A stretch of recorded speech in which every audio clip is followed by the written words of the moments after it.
کو ہم विदाई का यहाँ भाषण सब कर रहे हैं। पिछले 38 साल से मुझे आपको जानने का मौका मिला। 1980 में जब मैं पहली दफ़ा एमपी बना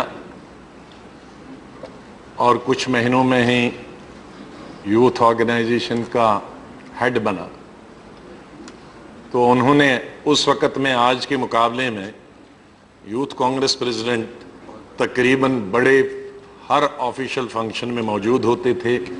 प्राइम मिनिस्टर को एयरपोर्ट पे जो एयरफोर्स का है वहाँ रिसीव करना, सी ऑफ करना, डिग्नेटरीज को रिसीव करने में शामिल होता था। और आप चीफ ऑफ प्रोटोकॉल थे और इंदिरा गांधी जी के बहुत निकट थे, क्लोज थे। मैं देख रहा हूं कि उसके बाद मैंने कोई भी चीफ ऑफ प्रोटोकॉल की शक्ल कहीं नहीं देखी, लेकिन उन दिनों बहुत एक्टिविटीज होती थी।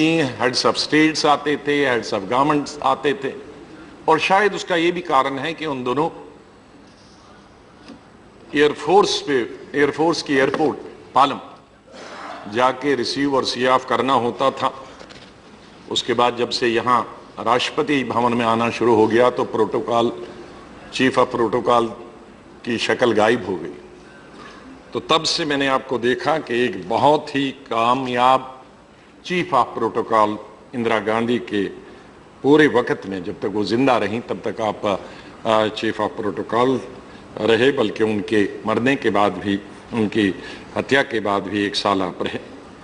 मुझे आपको मिलने का मौका मिला जब आप थे सऊदी अरेबिया के। आप तो वैसे कई मुल्कों के, कई देशों के एम्बेसीज में काम करने का मौका मिला। अपने एम्बेसडर, आप उन ममालिक के, उन देशों के एम्बेसडर बने, लेकिन मुलाकात हमने, जब मैं अपने मुल्क की तरफ से हज डेलीगेशन का लीडर था, तो आप उस वक़्त एम्बेसडर थे। तब हमें एक दूसरे को और नज़दीकी से जानने का मौका मिला।